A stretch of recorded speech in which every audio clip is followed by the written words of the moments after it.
예, 이제 우리 다 같이 우리 하나님 앞에 우리 예배하겠습니다. 우리 함께 일어나셔서 우리 임대 찬송을 부르겠습니다.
온 땅은 여호와를 두려워하며 세상의 모든 거민들은 그를 경외할지어다. 긍휼과 자비가 풍성하신 아버지 하나님, 오늘도 우리 하나님 앞에 예배할 때마다 성령님 우리 가운데 임재하시고 주님 영광 받으시옵소서. 하늘에 신령한 은혜를 베푸시고 주의 영광을 우리에게 허락하여 주옵소서. 모든 말씀 우리 주 예수 그리스도를 받들어 간절히 기원하옵나이다. 아멘.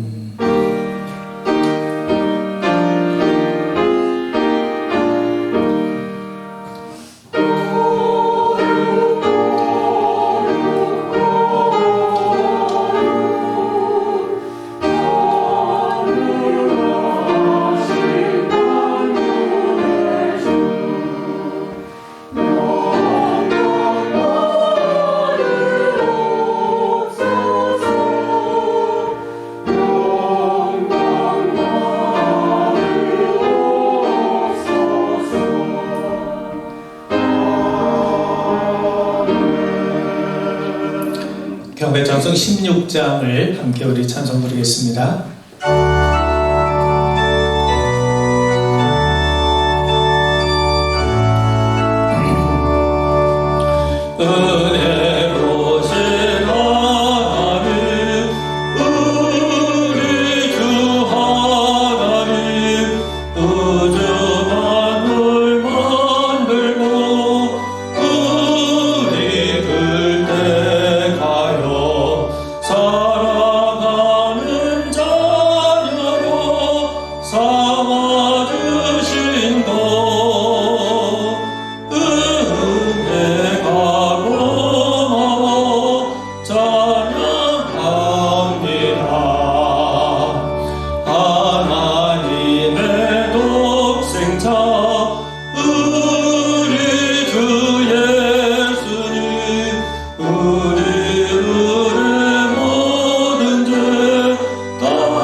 성시고독 17번을 교독을 나누겠습니다.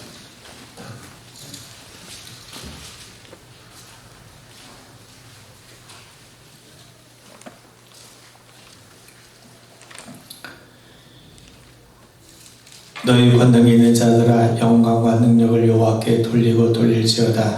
여호와께 우리 이름에 합당한 영광을 돌리며 거룩한 옷을 입고 여호와께 예배할지어다. 여호와의 소리가 물 위에 있도다. 영광의 하나님의 우레소리를 내시니 여호와는 많은 물 위에 계시도다. 여호와의 소리가 힘이 있으며 여호와의 소리가 위엄하도다.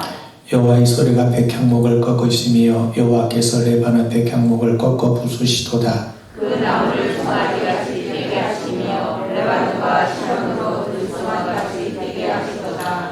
여호와의 소리가 화염을 가르시도다. 여호와의 소리가 바다를 진동하시며 여호와께서 가데스 바냐를 진동시키시도다. 여호와의 소리가 암사슴을 낙태하게 하시고 살림을 맑게 벗기시니 그의 성전에서 그의 모든 것을 말하기를 영광이라 하도다. 여호와께서 홍수대에 좌정하셨으며 여호와께서 영원하도록 왕으로 좌정하시도다. 여호와께서 자기 백성에게 힘을 주시며 여호와께서 자기 백성에게 평강의 밥을 주시리로다. 아멘. 우리 다 같이 신앙을 고백하겠습니다. 전능하사 천지를 만드신 하나님 아버지를 내가 믿사오며 그 외아들 우리 주 예수 그리스도를 믿사오니 이는 성령으로 잉태하사 동정녀 마리아에게 나시고 본디오 빌라도에게 고난을 받으사 십자가에 못 박혀 죽으시고 장사한 지 사흘 만에 죽은 자 가운데서 다시 살아나시며 하늘에 오르사 전능하신 하나님 편한 자 계시다가 저리로서 산 자와 죽은 자를 심판하러 오시리라. 성령을 믿사오며 거룩한 공예와 성도가 서로 통하는 것과 죄를 사하여 주시는 것과 몸이 다시 사는 것과 영원히 사는 것을 믿사오나이다. 아멘.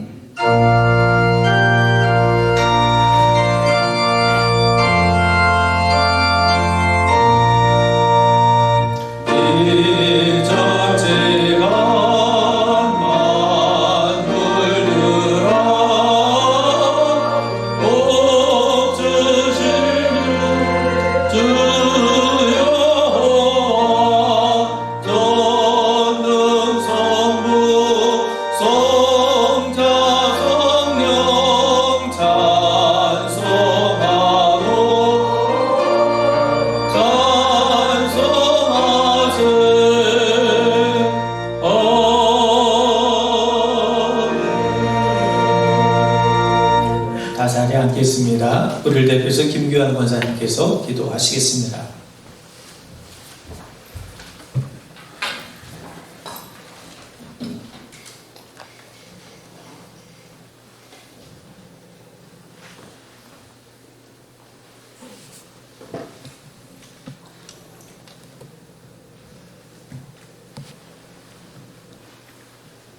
언제나 한결같으시고 사랑과 자비하심으로 은혜를 풍성하게 베풀어 주시는 아버지 하나님, 그 거룩한 이름을 찬양합니다.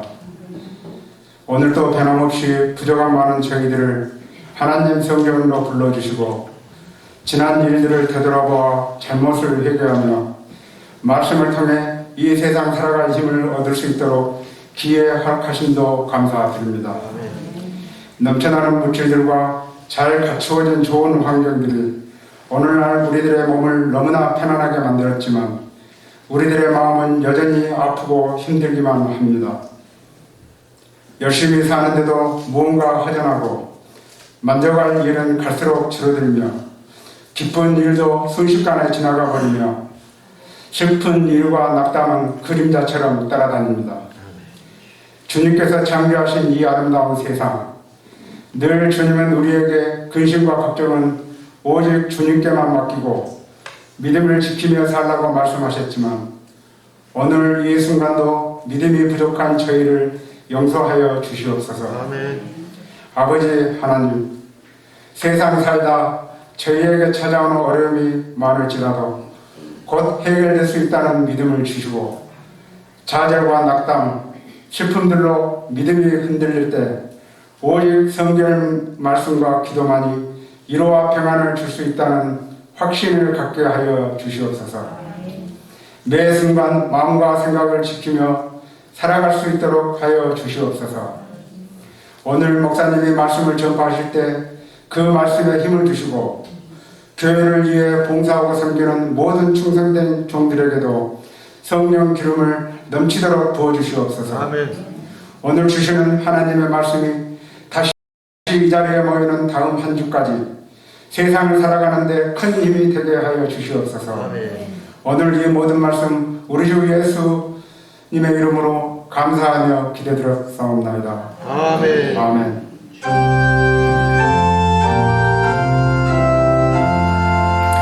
하늘에 계신 우리 아버지, 이름이 거룩히 여김을 받으시오며 나라의 마옵시며 뜻이 하늘에서 이름과 같이 땅에서도 이루어지이다. 오늘날 우리에게 일용할 양식을 주옵시고 우리가 우리에게 죄진 자를 사하여 준 것 같이 우리 죄를 사하여 주옵시고 우리를 시험에 들게 하지 마옵시고 다만 악에서 구하옵소서. 내게 나라와 권세와 영광이 아버지께 영원히 일사옵나이다.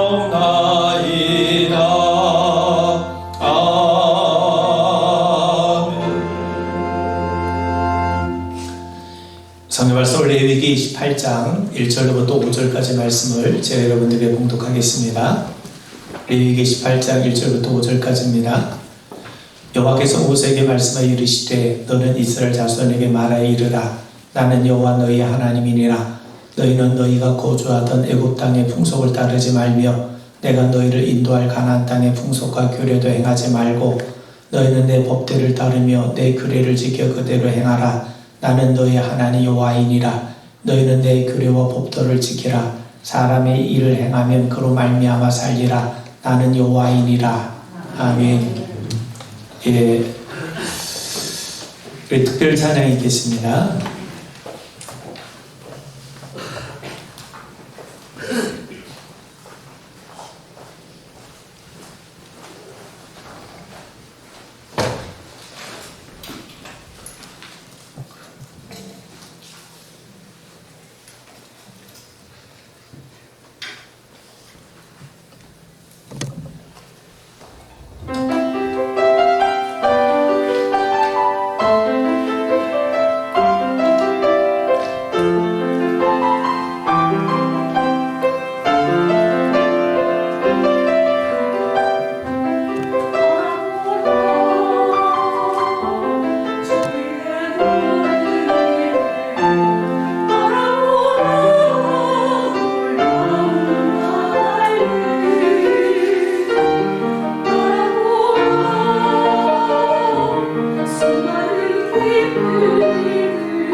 예, 할렐루야. 우리는 성경을 하나님의 말씀으로 믿고 고백합니다. 그 이유는 성경이 하나님을 온전히 계시하고 있기 때문이죠. 그런 의미에서 그리스도인은 누굽니까? 성경을 하나님의 말씀으로 믿고 고백하는 자들입니다. 성경은 구약과 신약으로 구성되어 있죠. 그렇다면 우리가 성경을 하나님의 말씀으로 믿고 산다고 고백할 때 이 말 속에는 구약과 신약이 하나님의 말씀으로서 동등한 권위와 가치를 가지고 있다는 말씀입니다. 그런데 사람들은 구약과 신약에 대해서 오해를 하고 있습니다. 구약은 율법이요, 신약은 은혜라는 겁니다. 구약의 하나님은 공의의 하나님이요, 신약의 하나님은 은혜의 하나님이라는 거죠. 구약의 하나님은 진노하시는 소멸의 불이요, 신약의 하나님은 용서하시는 자비와 긍휼의 하나님이라고 오해를 합니다. 구약과 신약이 동등한 권위를 지닌 하나님의 말씀이라면 구약의 하나님과 신약의 하나님이 다를 수가 없습니다. 그런데도 구약의 하나님과 신약의 하나님이 서로 다르다고 오해를 하는 경우가 종종 있게 마련이죠. 여러분, 기독교 초창기 마르시온이라고 하는 사람이 있었습니다. 그는 구약과 신약의 관계에 대해서, 율법과 은혜의 관계에 대해서 깊이 고민했던 인물이었습니다.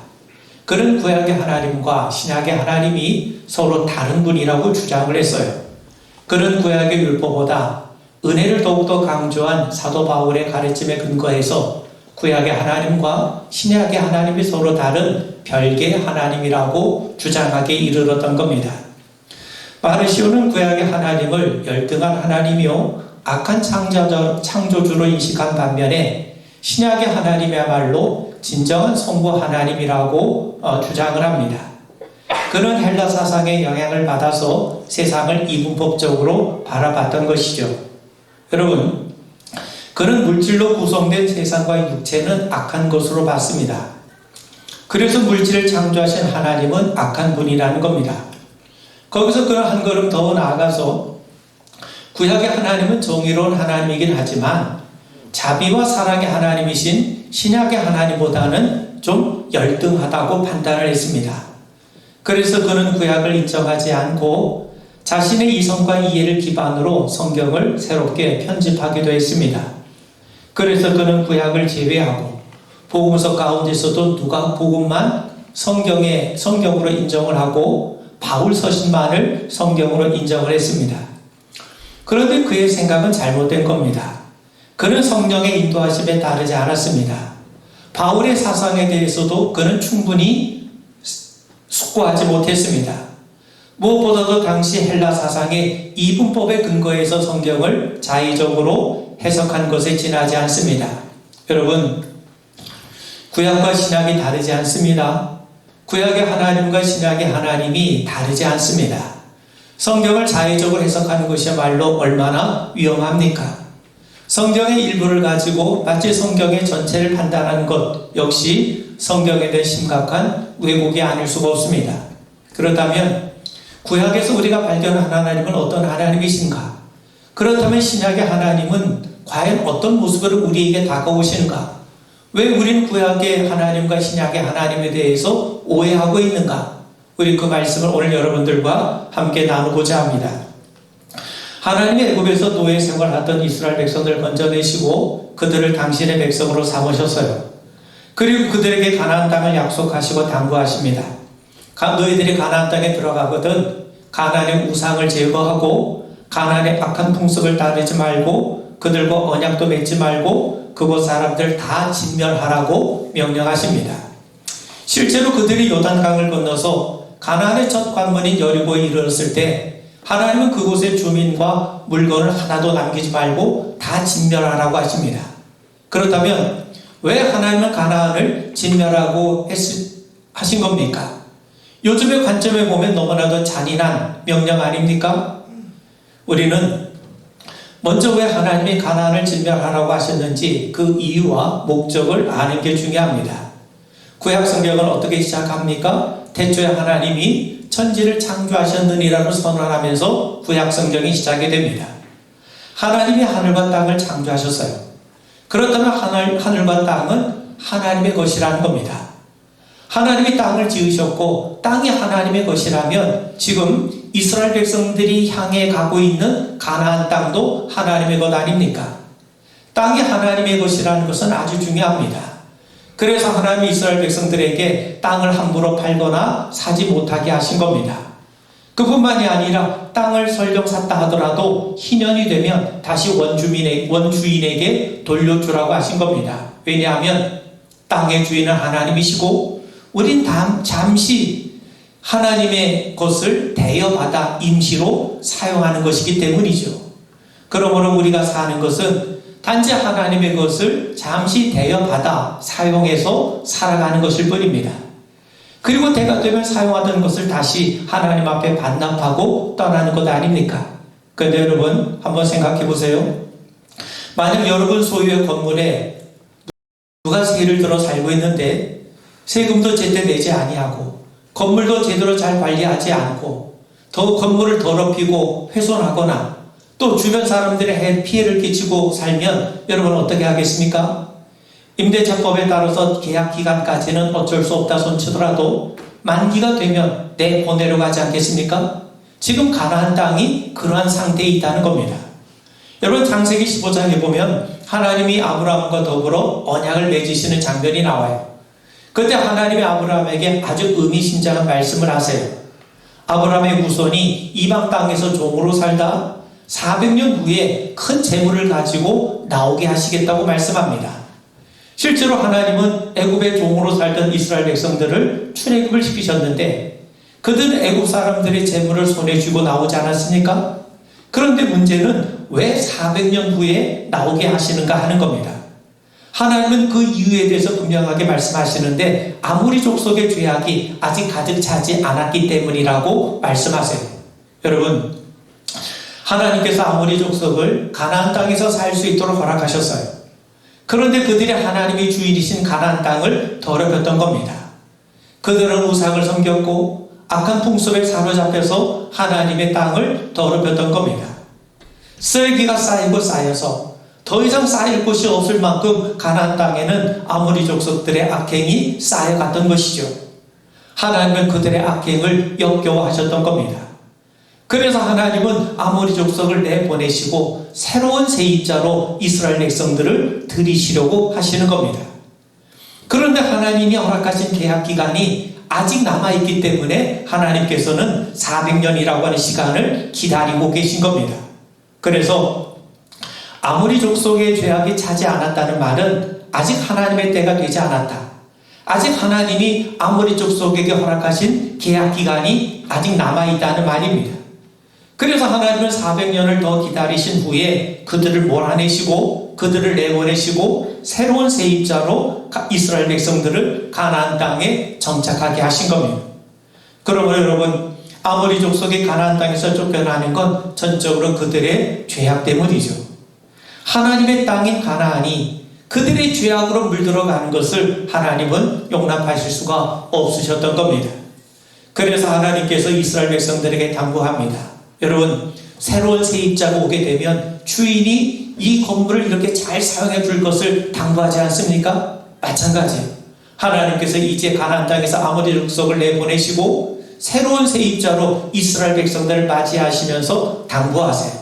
오늘 본문에 보시니까 하나님이 모세에게 말씀하여 이르시되 너는 이스라엘 자손에게 말하여 이르라. 나는 여호와 너희 하나님이니라. 너희는 너희가 거주하던 애굽 땅의 풍속을 따르지 말며 내가 너희를 인도할 가나안 땅의 풍속과 규례도 행하지 말고 너희는 내 법도를 따르며 내 규례를 지켜 그대로 행하라. 나는 너희 하나님 여호와이니라. 너희는 내 규례와 법도를 지키라. 사람이 이를 행하면 그로 말미암아 살리라. 나는 여호와이니라.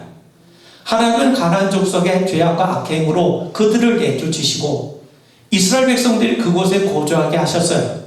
하나님의 세입자를 바꾸셨다는 말입니다.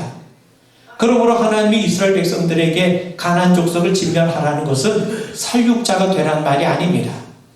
실제로 가나안 원주민들을 다 죽이라는 말이 아닙니다.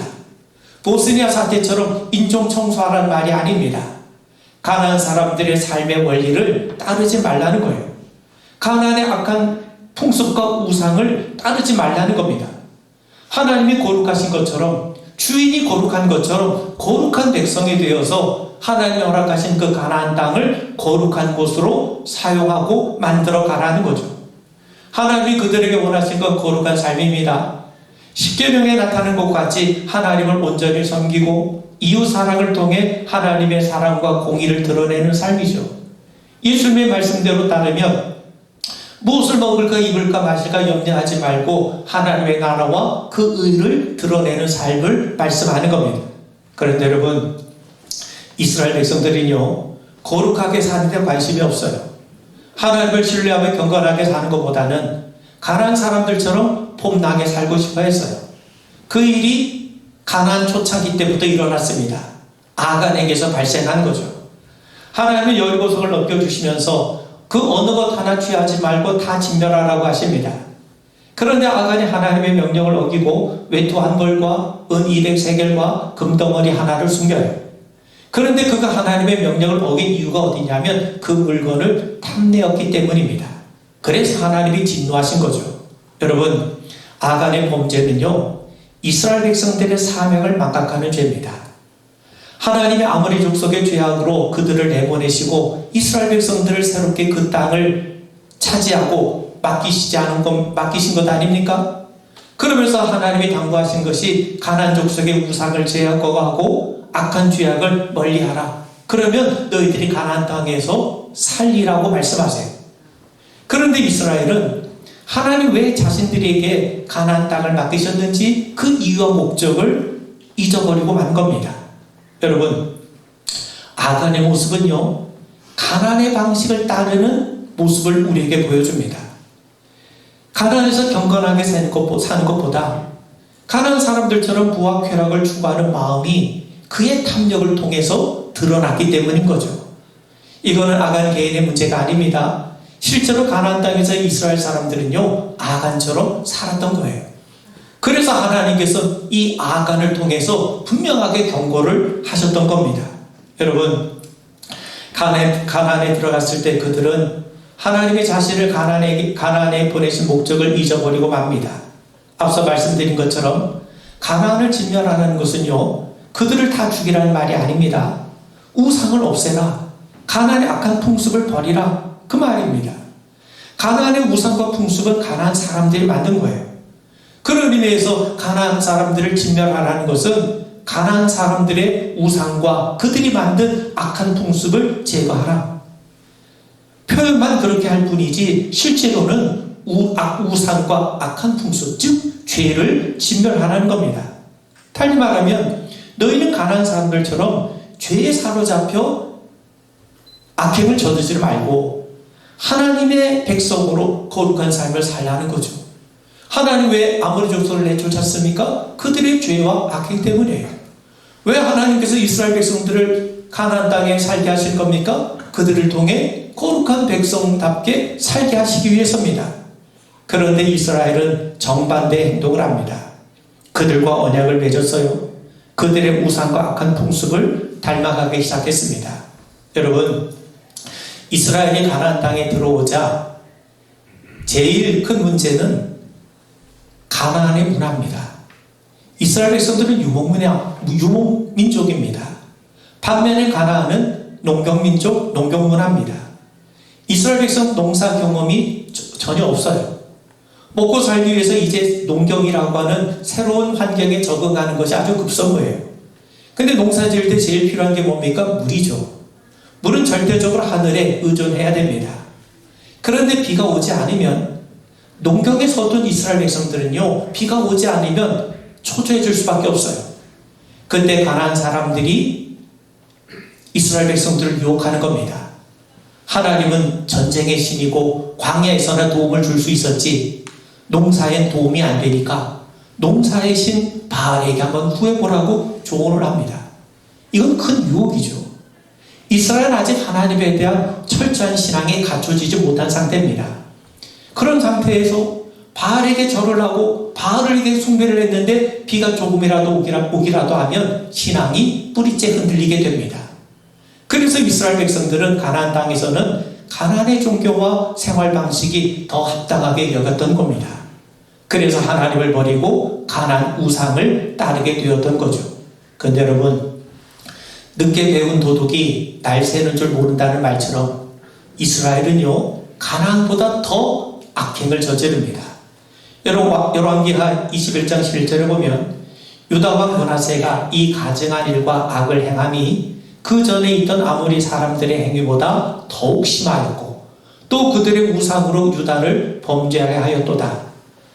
가나안 땅이 토해낼 만큼 악행을 저질렀던 그 아모리 족속보다 유다 백성들이 더 심한 악행을 저질렀다는 겁니다. 하나님의 주인이신 가나안 땅에 더 이상 살 수 없을 지경이 될 만큼 악행을 저질렀다는 거죠. 그래서 하나님이 지체하지 않으시고 계약을 해제하시는 겁니다. 여러분, 하나님은 가나안을 진멸하는 도구로 이스라엘 백성들을 사용하셨던 것처럼 이제는 아수르 바벨론을 사용하셔서 이스라엘과 유다를 내쫓으세요. 왜 그렇습니까? 그들이 가나안 족속보다 더 악한 일을 그 땅에 가득 채웠기 때문입니다. 사랑하는 성도 여러분, 하나님은 가나안 땅에서도 하나님만 사랑하라고 하세요. 그렇지 않으면 그 땅에서 쫓겨날 수 있다고 하십니다. 하나님은 하나님만 신뢰하라고 말씀합니다. 그래야 그 땅에서 살 수 있다는 겁니다. 그런데 이스라엘은요, 하나님을 사랑하고 신뢰하는 것보다 가나안 방식을 따르는 게 더 편했어요. 그래 더 재미있게 살 수 있을 것 같았던 겁니다. 마치 자기는 새든 사람임에도 불구하고 마치 자신이 주인인 것처럼 주인 행세를 하기 시작했던 겁니다. 여러분, 하나님은요, 이스라엘을 거룩하게 살기를 원하십니다. 그런데 이스라엘은 세상적으로 잘 살고 싶어 했어요. 그래서 자기 뜻대로 살고 싶어 했어요.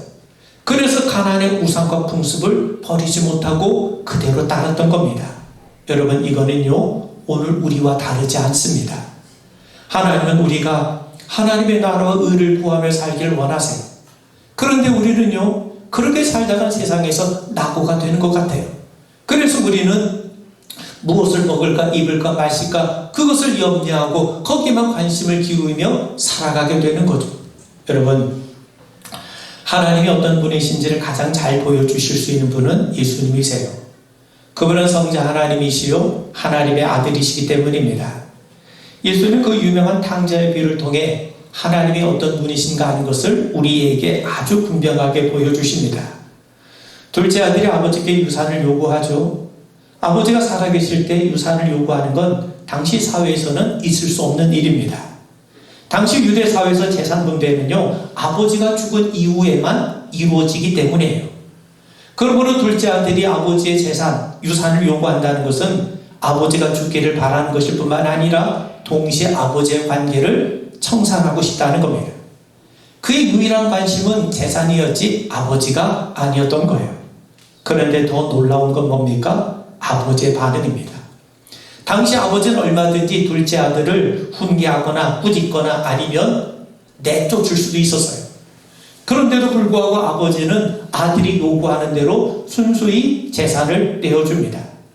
예수님은요, 아버지가 아들들에게 각각 살림을 나눠주었다고 말씀합니다.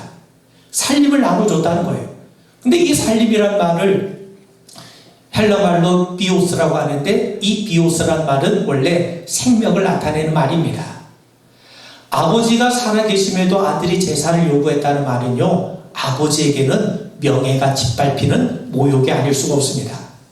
당시 유대사회에서 명예는 생명만큼이나 소중했어요. 아들의 요구는 아버지의 명예는 안중에도 없는 그야말로 배은망덕한 요구였고, 아버지는 자신의 명예가 땅에 추락하는 것을 감수하면서까지 기꺼이 자신의 재산을 아들에게 내어줍니다. 이건 곧 자신의 생명을 내어주는 행위입니다. 여러분, 예수님은 인간의 죄로 인해서 명예가 짓밟히는 것까지 감수하시면서 인내하신 하나님, 더 나아가 그리스도 예수를 십자가에 내어주시기까지, 자신의 생명을 기꺼이 우리에게 내어주시기까지 아낌없이 주시는 하나님의 사랑을 우리에게 보여주고 있는 겁니다. 여러분, 둘째는 재산을 상속받아가지고 아버지를 떠나 허랑방탕하게 살아갑니다. 그런데 얼마 지나지 않아 재산을 탕진하고 돼지 주염 열매를 먹으며 근근히 살아가는 신세로 전락하게 되죠. 비로소 그는 자신의 비참한 모습을 발견하게 됩니다. 아버지를 떠난 것이 얼마나 비참한가를 몸소 체험했어요. 그는 비로소 내가 아버지께 죄를 지었구나 하는 걸 깨닫게 되죠. 그리고 아버지께로 다시 돌아가기로 마음의 작정을 합니다.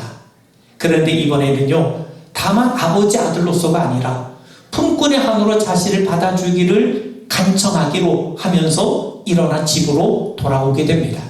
여러분, 당시 종과 품꾼에는 차이가 있습니다. 종은 주인의 집에 거하면서 주인을 섬겨요. 반면 품꾼은 주인의 집에 거하지 않고 다른 곳에 기거하면서 날마다 일당을 받고 주인의 일을 거두는 일을 하는 겁니다. 그는 일말의 양심을 갖고 있는 겁니다. 근근히 품삯을 받아가지고 아버지에게 진 빚을 조금이라도 갚고 싶었을 겁니다. 그런데 품꾼으로 일하면서 언제 아버지에게 진 빚을 다 갚을 수 있겠습니까? 무엇보다도 추락된 아버지의 명예의식은 무엇으로 갚을 수 있단 말입니까? 그런데 참으로 놀라운 거는요, 탕자를 맞이한 아버지의 반응입니다. 아버지는 아들이 달려오는 모습을 보자 달려나가서 그를 끌어안아요. 당시 유대 사회에서 뛰는 일은요, 종이나 어린 아이들이 하는 일이지 점잖은 어른이 하는 일이 아닙니다. 여러분, 유대 사람들은 뛸 때 겉옷이 조금 들춰져가지고 맨살이 드러나는 것을 아주 수치스럽게 여기고 있었습니다. 그런데 아버지는 아들을 맞이하기 위해서 뛰어나갑니다. 아버지는 체면과 자존심도 없어요. 그는 매일 나와서 아들이 돌아오길 기다렸습니다. 그리고 아들이 돌아오니까 체면도 무시하고 달려가서 아들을 끌어안아줍니다. 그뿐만이 아닙니다. 당시 아버지를 배척하는 자는요, 율법에 따르면요, 마을 사람들로부터 소울 세례를 받을 수가 있었어요. 그런데 아버지는 행여라도 그런 불상사가 나타날까봐 미연에 방지하기 위해서 달려가서 그를 안아준 겁니다. 그뿐만이 아니죠. 아버지는 아들을 위해서 제일 좋은 옷을 입혔습니다. 옷은 당시 신분을 나타냅니다. 둘째를 품꾼으로서가 아니라 아들로 맞이하겠다는 거죠. 아들이 품삯을 벌어가지고 아버지의 빚을 갚을 수 있겠습니까? 그럴 수 없어요. 설령 갚는다 할지라도 아들의 지위를 다시 얻을 수 있는 건 아닙니다. 아들의 지위는 아들의 행위가 아니라 아버지의 은혜로 얻는 겁니다. 아버지는 아들이 아버지의 빚을 다 갚을 때까지 기다리지 않았습니다.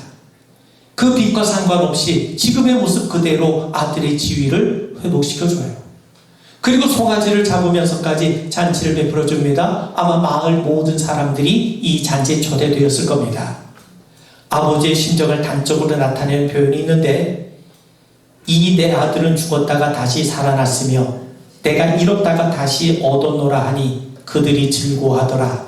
여러분, 아버지는 둘째가 어떻게 살았는지, 그가 무슨 잘못을 저질렀는지 묻지 않으십니다. 예수님은 하나님이 바로 그런 분이시라고 말씀하여요. 하나님 앞에 용서받지 못할 죄가 없다는 겁니다. 하나님 앞에 받아들이지 못할 죄인이 없다는 거예요. 여러분, 아들이 아버지 집에 돌아온 이유가 뭔지 아십니까? 아버지 집의 양식이 풍족하기 때문이에요. 자기는 여기서 줄여 죽는데 아버지 집에는 양식이 풍족해요. 그래서 돌아온 겁니다. 그런데 아버지 집에는요, 양식만 풍족한 것이 아닙니다. 정말 아버지 집에 풍성한 것은요, 은혜와 사랑과 용서와 긍휼이 풍족하게 있어요. 예수님은 탕자 이야기를 통해서 당시 그 누구에게도 받아들일 수 없는 탕자를 받아주시는 아버지의 모습을 통해 죄인을 받아주시는, 죄인을 당신의 자녀로 삼으시는 하나님의 모습을 우리에게 분명하게 드러내고 계십니다. 여러분, 아버지의 사랑은 정말 이처럼 무모할 정도로 예쁜 사랑입니다. 그렇다고 예쁘다고 해서 결코 값싼 것이 아닙니다. 여러분, 독일어 가운데 다나데나르바이트라는 말이 있습니다. 다나데나르바이트라는 말은 다나우스의 딸들이라고 하는 말입니다. 그런데 이 다나우스의 딸들이라고 하는 이 뜻은 밑빠진 독에 물 붓기라는 그런 의미로 사용되는 관용어입니다. 여러분, 그리스 신화에 보면 다나우스와 아이캡투스라고 하는 형제가 있어요. 형에게는 딸이 50명, 동생에게는 아들이 50명이 있어요. 근데 그 동생은 아주 악한 사람이었습니다. 그런데 그 악한 동생이 자기 아들들을 형의 딸들과 강제로 결혼을 시킵니다. 형은 원치 않는 결혼의 분노를 느끼면서 딸들에게 단검을 하나씩 주면서 결혼식을 치른 첫날 밤이 되면 신랑의 심장에 이 단검을 꽂으라고 합니다. 아버지의 부탁을 들은 이 딸들이 결혼식 첫날 밤 신랑의 가슴에 단검을 꽂아요. 근데 첫째 딸은 차마 그렇게 할 수가 없어서 신랑과 도망을 치게 됩니다. 그러자 그 다나우스 계획에 분노한 신들이 남편을 살해한 이 49명의 딸들을 지옥을 보냅니다. 그래서 지옥의 신 하데스가 그들에게 내린 형벌이 있는데 그 형벌이 뭐냐면 밑 빠진 독, 바닥이 없는 독에 물을 채우는 거예요. 여러분, 바닥이 없는 독에 물을 채우는 것, 채울 때마다 물이 다 빠져나가지 않습니까? 그 일이야말로 가장 무모하고 헛된 짓 아닙니까? 그들에게 내려진 형벌이 바로 그렇게 무의미한 헛된 일을 하게 하는 형벌이 주어졌다는 겁니다. 그런데 여러분, 그 일을 행하고 계신 분이 계세요. 하나님은 죄인들로부터 계속해서 거절을 받으셨음에도 불구하고 단 한 번도 그들을 향한 사랑을 멈추지 않으셨다는 사실입니다. 인간이 연약했을 때, 죄인이었을 때, 심지어 하나님과 원수되었을 때조차도 죄를 향한 하나님의 사랑은 멈춰지지 않았습니다. 여러분, 둘째가 아버지께 돌아오자 아버지가 그들 받아들인 겁니까? 그렇지 않아요. 아들이 아버지 집에 돌아가기로 결심하니까 아버지가 그를 받아들이기로 마음을 먹은 겁니까? 그렇지 않습니다. 여러분, 아들이 결심하기 전부터 아버지는 그를 받아들일 준비를 하고 계셨던 겁니다. 하나님이 그러하세요. 우리가 하나님을 영어롭게도 하지 않고 감사하지도 않고 생각이 허망해지고 미련한 마음으로 어두워졌을 때에도 죄인을 향해 밑빠진 독에 물 붓기와 같이 어리석어 보일 정도로 끊임없이 하나님은 그 사랑을 행하고 계시다는 겁니다. 그러한 사랑은 우리를 찾아오시는 것으로, 길이 참으시는 것으로, 우리를 끝까지 보호하시는 것으로 나타나셨고, 급기야 그리스도 예수를 십자가에 내어주시는 것으로 나타났던 겁니다. 여러분, 구약에서 하나님이 가나안 족속을 진멸하라고 하신 것은 하나님의 공의를 보여줍니다. 죄에 대한 하나님의 심판을 보여줍니다. 가나안 족속을 미워해서가 아닙니다. 이스라엘 백성들 편애해서가 아닙니다. 이스라엘 백성들도 하나님을 잊어버리고 죄에 대해 둔감해지니까 그들도 하나님 앞에 심판을 받지 않았습니까? 왜 그렇습니까? 하나님은 공의의 하나님이고 무엇보다 하나님은 거룩하신 하나님이시기 때문이에요.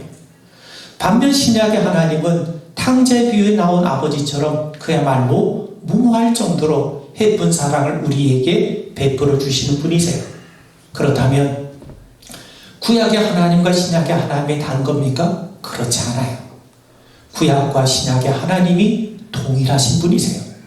단지 우리에게 드러나는 양상이 달랐을 뿐입니다. 그렇다면 도대체 구약과 신약에는 그 사이에는 그 공의로운 하나님과 그 은혜 하나님 사이에는 도대체 무슨 일이 있었던 것인가? 여러분, 아담의 범죄로 모든 인간은 죄인이 되었습니다. 아담은 선악과를 따먹음으로 하나님을 떠나 스스로 주인이 되려고 했어요. 이것이 죄입니다. 하나님을 떠난 인간은 죄의 종이 되어서 죄에 사로잡혔어요. 그래서 성경은 죄인을 향해 하나님에 대해 죽은 자라고 말씀하는 겁니다. 그래서 하나님은 인간이 죄 가운데서 살면 죽을 수밖에 없다는 것을 구약 성경을 통해서 우리에게 가르쳐 주시고 보여주시는 거예요. 하나님을 떠난 인생은 죽는다는 겁니다. 여러분, 구약 성경이 누구에게 주어졌습니까? 이미 아담의 범죄로 인해서 죄인된 이스라엘 백성들에게 주어진 것이 구약 성경입니다. 그런데 구약 성경에 보면 어떤 얘기가 많이 나옵니까? 율법이 나오죠. 율법을 보면 이거 해라, 이거 하면 너희들이 하나님 앞에 복을 받는다, 이거 하지 마라, 이걸 하지 않아야 하나님 앞에 복을 받는다. 그런데 너희들 하나님 앞에 불순종하면 하나님 앞에 저주를 받고 심판을 받는다? 여러분, 이걸 말씀합니다. 이건 결국 하나님을 떠난 인생은 망한다는 걸 보여주는 거예요. 예를 들면요, 의사가 환자에게 운동하십시오, 맵고 짠 음식 먹지 마십시오, 그리고 가급적이면 걸으십시오, 규칙 생활하십시오. 여러분, 이거는요 환자의 인격을 침해하는 행위가 아닙니다. 그 사람이 뭔데 환자에게 이거 하라 말라 하겠습니까? 그거는 환자의 자유를 제한하고 그의 인격을 침해하는 것이 아니라 그를 고치기 위해서 하는 행위입니다. 그래서 하나님은 율법을 주시고 가나안의 악행을 멀리하고 경건하게 살라고 하신 겁니다. 겉으로 보면 공의를 말씀하는 것 같지만 실은 그들을 살리고자 하시는 하나님의 은혜예요. 왜냐하면 지금 이 구약의 말씀을 듣고 있는 이스라엘 백성들은요, 하나님 앞에 죄 가운데 사로잡혀 있는 죄인들이거든요. 그러니 죄인들이 그대로 방치해두면 죄 가운데 살다가 결국 망하는 것 아닙니까? 그래서 하나님이 마치 의사가 환자에게 이거 해라, 이거 하지 마라 말씀하시는 것처럼 율법을 통해서 하나님 앞에 우리가 죄를 멀리하고 살 수 있는 것을 가르쳐 주셨던 겁니다. 그런데 여러분, 이스라엘은 그 하나님의 은혜를 받았음에도 하나님을 떠납니다. 달리 말하면 죄를 이길 힘이 없었던 거죠. 이건 이스라엘에게만 해당되는 게 아니라 모든 인간에게 해당이 됩니다. 우린 죄를 이길 힘이 없어요. 그래서 주님이 오신 겁니다. 그분이 우리를 대신해 진이 십자가를 지심으로 죄에 대한 심판을 이루신 겁니다.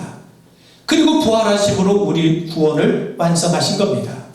성령을 보내주셔서 우리를 구원에 참여케 하신 겁니다.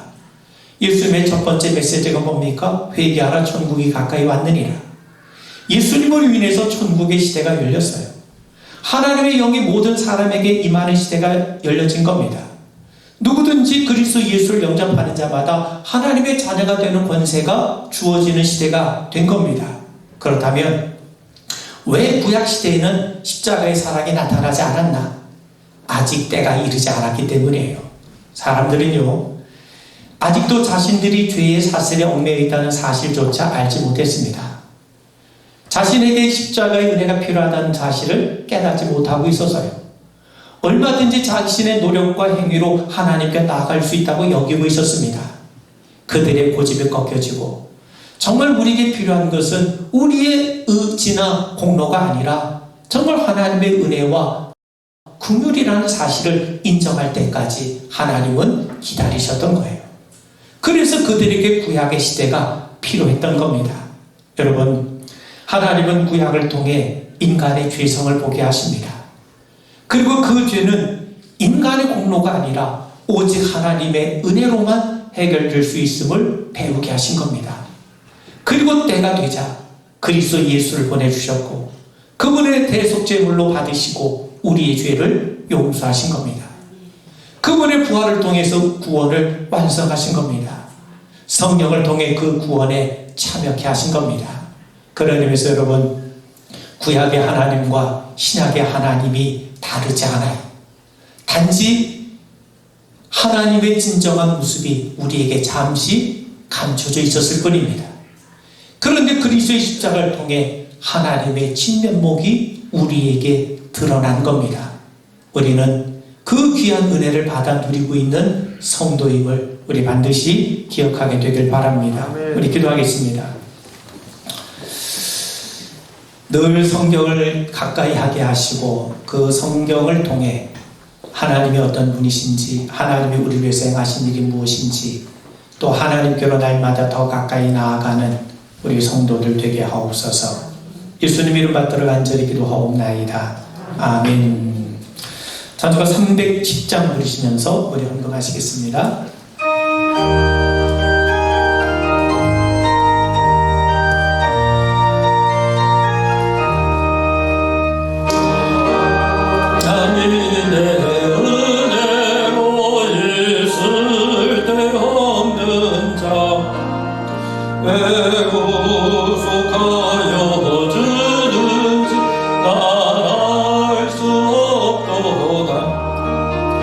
내가 뜨지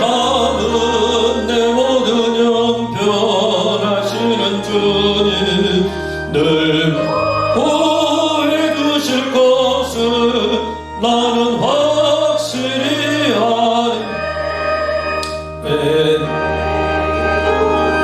믿음과 도움 주소서.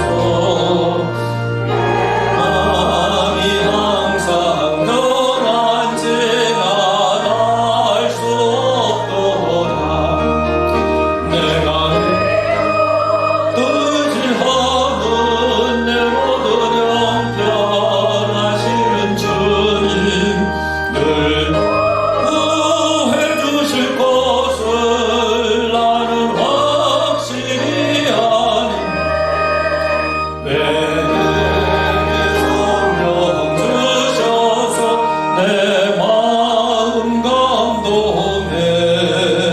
주 예수 믿게 하는 날 수 없도다. 내가 의지하는 내 모든 형편하시는 주님, 보호해 주실 것을 나는 확실히 아네. 언제 강림하실지 혹가 봄낮에 또 주님 만날 그것도 난 알 수 없도다. 내가 믿고 또 의지하는 내 모든 형편하시는 주님, 늘 보호해 주실 것을 나는 확실히 아네. 다 일어나서 소리 봉헌하겠습니다.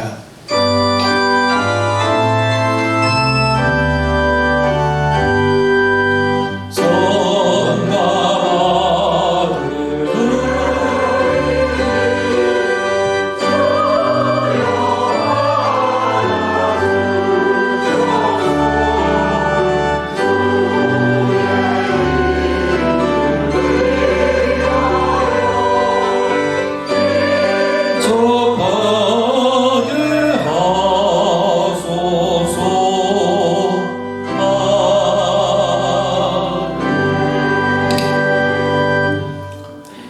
하소서. 우리 오겐젤교회 속한 성도들 하나님께서 날마다 긍휼과 자비를 베푸시옵소서. 우리 하나님이 되어 주시옵소서. 동행하시고 지키시고 보호하시고 인도하시고 공급해 주시고 우리의 삶을 책임져 주시옵소서. 약하고 연약하여 쉽게 넘어질 수밖에 없는 저희들, 당장 눈앞에 있는 현실 앞에 때로 절망하고 낙담할 수밖에 없는 연약함을 주님 앞에 고백합니다. 강한 손을 붙잡아 주셔서 믿음의 경주에서 낙오하지 아니하고 끝까지 잘 달려가는 성도 되게 하시옵소서. 하나님 아버지, 우리 모든 자녀들에게 은혜를 더하여 주셔서 영육의 강건함과 마음의 즐거움과 평강을 주시고 또 가정과 자녀 일터 모든 삶의 자리에 이르기까지 하나님이 주신 은혜로 믿음의 가정, 화목한 가정, 복된 가정 든든하게 서게 하시고 자녀들의 믿음으로 아름답고 존귀해져 가게 하시옵고 또 기업도 주의 은혜의 풍성함을 맛보고 누려가도록 도와주시옵고 젊은 사자는 피를 지언정 여호와를 아는 자는 모든 좋은 것에 부족함이 없음을 우리의 삶을 통해 분명하게 드러내며 증거하는 성도 되게 하시옵소서. 오늘도 하나님 앞에 예배하는 자녀들, 저희들의 몸과 마음과 삶을 주님 기쁘게 흠양하여 주시옵고 또 이 예물을 통해서도 또 우리 사랑하는 성도들을 통해서도 주의 몸된 교회를 통해서도 하나님이 살아계시고 하나님의 역사하심이 증거되게 하옵소서. 언제나 함께 하실 주님을 기뻐하며 예수님 이름 받들어 간절히 축복하며 기도하옵나이다. 아멘.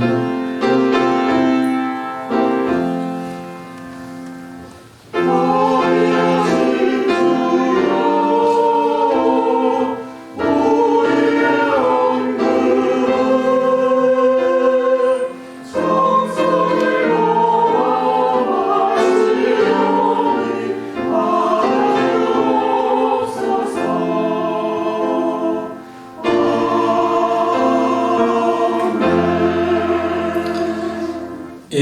소식 말씀을 드립니다. 우리가 매주 1부, 2부 예배로 드리고 있습니다. 예방수칙 잘 지켜주시고 또 마스크 잘 착용해 주신 거 감사드립니다. 이제 그 백신 접종도 활발하게 이루어지고 있고 또 일각에서는 가을쯤 되면 또 집단 면역도 이렇게 생길 수 있다고 합니다. 어떻든 간에 우리가 마스크 벗는 그 순간까지 여러분께서 방역수칙, 예방수칙 여러분 잘 준수해 주시면 고맙겠습니다. 영상 예배는 유튜브 채널 참조해 주시길 바랍니다. 새벽 기도회, 수요 예배 여러분 우리 교우들께서 더 기쁜 마음으로 참여해 주시길 바라고 교회 학교 중고등부 청년부에서 더 많이 기도해 주십시오. 지금 이제 제한적으로나마 우리가 오프라인에서 함께 대면으로 모임을 준비하고 있습니다. 여러분 은혜 가운데 좋은 귀한 만남 또 귀한 모임이 될 수 있도록 관심 갖고 기도해 주시길 바랍니다. 종로지방교육자회의가 이번 주 목요일 오전 7시 반에 예인교회에서 있게 됩니다. 코로나로 인해서 담임 목사들만 모여서 이제 교육자회의를 하게 되는데 여러분 우리 종로지방 19개 교회 위에서도 관심 갖고 기도해 주시길 바랍니다. 오늘 나눔과 배품의 식탁은 우영목 교우님 또 최분난 집사님 가정에서 공개해 주셨습니다. 감사를 드립니다. 그리고 우리 박영자 원사님께서 성경 필사를 기념해서 오렌지를 또 이렇게 제공을 해 주셨습니다. 네, 감사드립니다. 그 캘리포니아에서 온 겁니다. 그러니까 기억하시고 또 성경 필사를 되게 잘 마치신 것을 기념하셔서 또 이렇게 기쁨을 함께 나누는 겁니다. 늘 기도해 주시고 또 우리 모두가 성경을 늘 가까이 하는 우리 성도 되시기를 바랍니다. 자, 이제 우리 다 자리에서 일어나시겠습니다. 우리 앞에 계신 분, 옆에 계신 분. 하나님은 나의 하나님이십니다. 인사 한번 나누세요. 하나님은 늘 우리와 함께 하심을 믿고 살아가는 여러분 되길 바랍니다. 우리 헌신의 찬송을 부르겠습니다.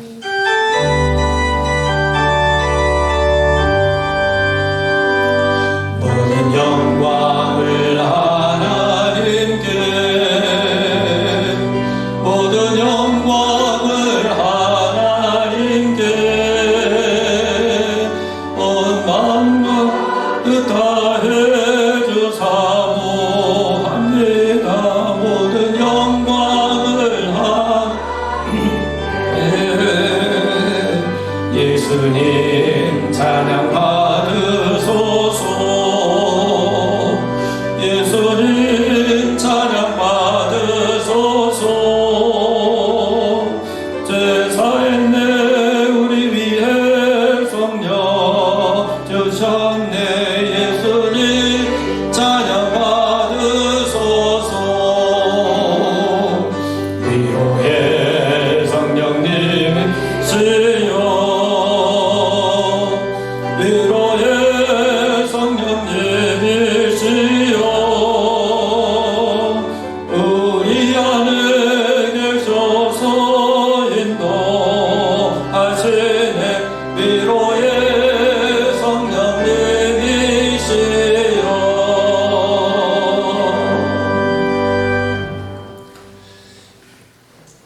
이제는 우리 주 예수 그리스도의 무한하신 은혜와 하나님 아버지의 거룩하신 사랑과 성령의 내주교통 인도 동행 역사하심이 하나님이 우리의 하나님이심을 믿고 하나님 안에 하나님과 동행하며 주를 위해 살기를 원하는 우리 모든 주님의 귀한 자녀들 위해 이제부터 영원토록 함께 하옵시길 간절히 축원하옵나이다. 아멘.